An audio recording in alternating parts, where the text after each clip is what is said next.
Welcome to episode 360, where I'm talking about the imbalances and disorders which can occur in the bone channel, or Asthi Vaha Srotas. Disorders such as weakness in the hair, teeth, and nails, osteopenia, osteoporosis, and rheumatoid arthritis, to name a few.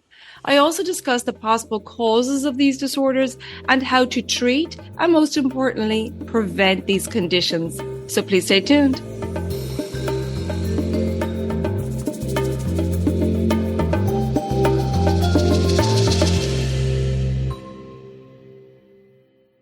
Hi there, I'm your host Colette, and on this podcast I will be sharing the teachings of Ayurveda, yoga, and holistic health practices.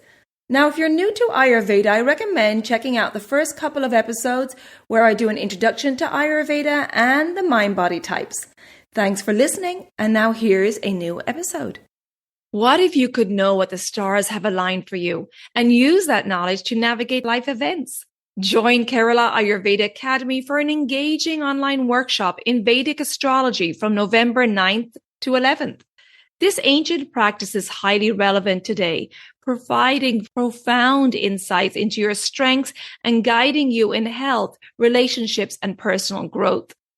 Learn to interpret your birth chart and use this knowledge for self-awareness or as a valuable tool in your holistic profession. Enrich your wellness journey and sign up today. To learn more, visit keralaayurveda.us/courses/Vedic-astrology. And for $50 off, use the code 50VEDIC, and I'll put all that info in the show notes. Hello and welcome back to the Elements of Ayurveda podcast. It's me, Colette, today for a solo episode. And I'm going to be talking about the imbalances and disorders which can occur in Asthi Vaha Srotas. Now, Asthi Vaha Srotas is the channel carrying nutrition for the bone tissue. It is responsible for structure and support in the body and the protection of the vital organs like the brain. The root or mula of Asthi Vaha Srotas is the pelvic girdle or the hip bones, which are the central axis of our skeleton.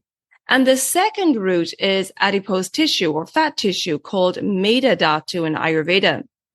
Now, you may be questioning the link between the fat tissue and the bone tissue. Well, in the formation of the tissues, the bone tissue or Ashti Dhatu is formed just after fat tissue or Meda Dhatu. And so the fat tissue nourishes the bone tissue in that the bones get their building blocks and nutrition from the fat tissue. And Ayurveda's understanding of the nutrition of the dhatus or the tissues of the body is really fascinating. And so if you're not familiar with that process, I really recommend that you check out episode 92 titled Ayurvedic Nutrition of the Dhatus to learn more about that process. So let's continue on with giving you some of the basics on Asthi Vaha Srotas.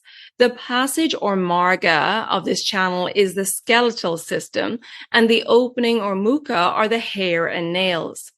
Therefore, when we're assessing the health of the bone tissue and the channel, we're looking at the health of the nails, the hair, and the teeth, because the teeth are the upadhatu or byproduct of bone tissue. And of course, we're assessing the bones and joints. Now, if you want to know more about the functioning of Asthi Vaha Srotas and the subdoshas involved, then check out episode 288, because in this episode, I'm delving deeper into the imbalances in this bone channel. So let's start by looking at some of the signs and symptoms of aggravation of Asthi Vaha Srotas. Stiff joints and cracking or popping of the joints, aching bones, weak bones, fractures and backache, problems with the teeth, like pain in the teeth, cavities, or impacted wisdom teeth. Disorders of the nail or nail bed, like weak or poor quality nails that are brittle, cracked, have ridges or white spots, maybe split cuticles. Hair loss, split ends or discoloration of the hair.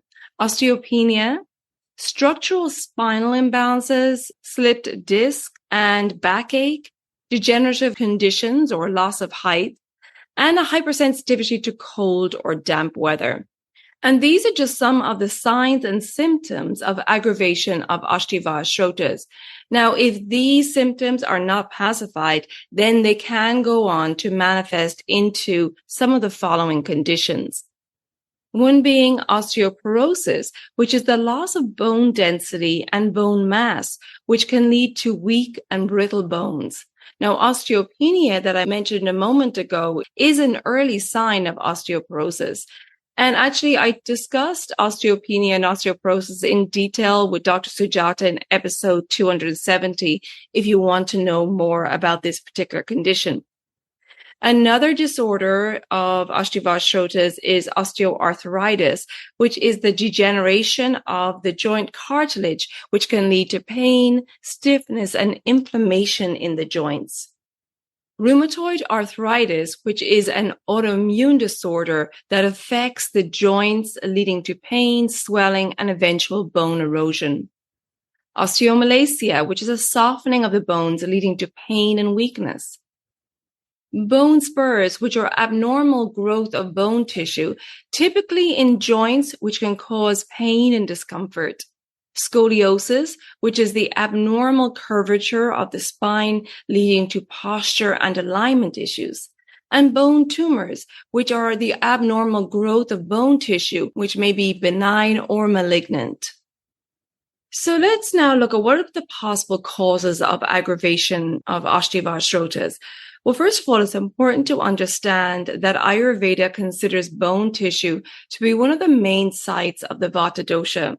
Vata dosha and Ashti dhatu, the bone tissue, have an inverse relationship, meaning that when vata dosha is aggravated, the quality of the bone tissue decreases. Therefore, aggravated vata dosha will affect the structure and functioning of Asthi Vaha Srotas, which makes anything that aggravates the vata dosha a possible cause of aggravation, especially, of course, if you have a high vata constitution. So things like excessive consumption of vata aggravating foods, which are dry, light, and cold foods, and excessive amounts of the astringent and pungent and bitter tastes, over exercising, vata emotional imbalances like loneliness, insecurity, and a lack of support. All those can aggravate vata. Other causes of aggravation of Asthi Vaha Srotas are physical trauma, like that of an accident, and menopause. As estrogen levels decline, the agni or digestive fire in the Ashti dhatu, the bone tissue, becomes overactive to compensate, resulting in aggravation, which can result in osteopenia and osteoporosis. And then you have age-related weakening of the bones as part of the natural aging process. And particularly this happens during the vata phase of life, which is post-menopause. A lack of minerals in the diet, such as calcium, magnesium, and zinc, as the bones are a reservoir for minerals. And a sedentary lifestyle with insufficient exercise, as exercise can help build up bone density, particularly weight-bearing exercises. Now, the disorders we discussed today are a result of imbalances in the doshas of vata, pitta, and kapha that can affect the nourishment and the function of Asthi Vaha Srotas. And a holistic treatment is required, which includes diet, lifestyle, self-care, mindfulness, and maybe Ayurvedic herbs to restore balance and support healthy bone tissue. So let's take a look at the Ayurvedic approach to management and prevention, which is most important. It's important to start with a comprehensive consultation to determine the rogi's prakruti, birth constitution, and vikruti, which is the current imbalance. And of course, assessing the bones, the joints, hair, nails, teeth, and posture. Now, with this information gathered, an individualized strategy can be put together along with tailored advice given to the rogi. And as I mentioned a moment ago, it really needs to be holistic. But here's some general advice to prevent imbalances in Asthi Vaha Srotas.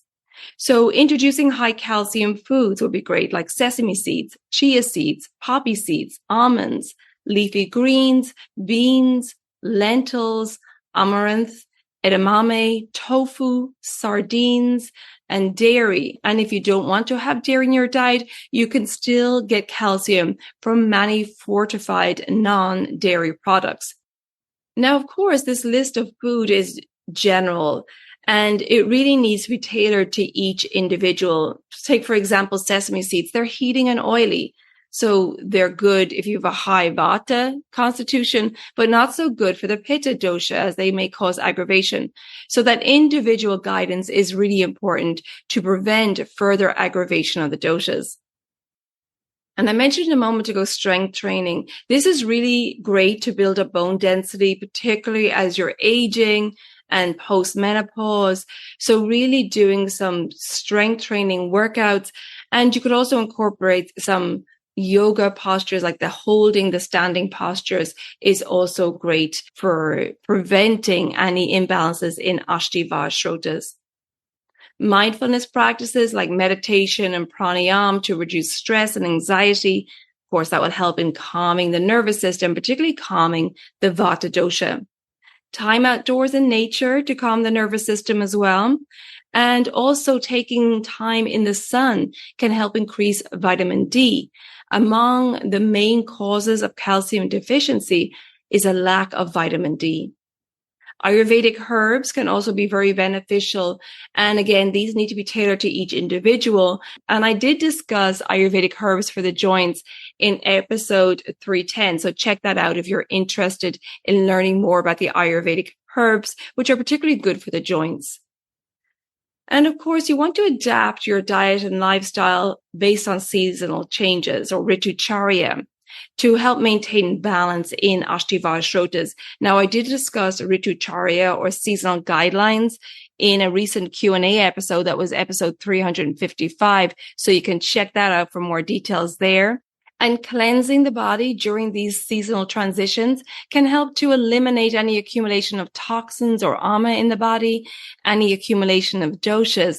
And in this case, due to the relationship between Asthi Vaha Srotas and the vata dosha, we need to be mindful when transitioning into the vata season and during the vata season when the weather is dry, cool, and windy, as this is when vata is very sensitive and prone to aggravation. And this is why Ayurveda recommends cleansing during the transition of the season from summer to autumn to help eliminate any accumulation of heat and pitta at the end of summer, and as a result, prevent any imbalances in vata during the autumn season. Awareness and prevention is really key here. And if you need support, then please check out my online services. I just mentioned the seasonal cleanse. I have a group discounted seasonal cleanse starting October 4th. And this may be a little late for you by the time you're hearing this, but also just know that you could do a private cleanse at any time. They're both the same structure. They both come with a 90-minute online consultation so that I can tailor the recipes, the mindfulness, the self-care to you and your lifestyle. So I'll put a link to the cleanse in the show notes. And also I offer online consultations where we talk in depth about your health. I determine your birth constitution, if there's a current imbalance. And then I put a holistic strategy together for you, again, tailored to you. I educate you on your signs of imbalance, what to do if that happens, and how to navigate the seasonal transition as well. And if you prefer to study by yourself, I have my daily habits for holistic health program. That's a 28-day self-paced online program with the objective to help you live in tune with the circadian rhythm, educate you on how to become your own healer, and really focus on mindfulness and developing your intuition. And then you can put all these together in my Reset, Restore, Renew program, which consists of several consultations, the cleanse, and the daily habits for holistic health program. So that's one big program called the Reset, Restore, Renew program. Now, if you have questions before you book, then please take advantage of my free 15-minute online Services Enquiry Call. We can hop on Zoom and I can answer all of your questions. So I hope you found this episode helpful. And if you think this information would be helpful to friends or family, please share with them so we can spread this wisdom of Ayurveda. And if you haven't already subscribed or followed the podcast, please do so. And the new episodes will automatically download for you every week. And if you feel like you're getting benefit from this podcast, I would really appreciate a rating and review wherever you listen to your podcast. You can find me on social media. On Facebook, I'm under Elements Healing and Wellbeing, and my new Instagram page is Elements of Ayurveda Podcast. Thank you so much for tuning in, and until next time, take good care of yourself, be well, and bye for now. Slán go fóill.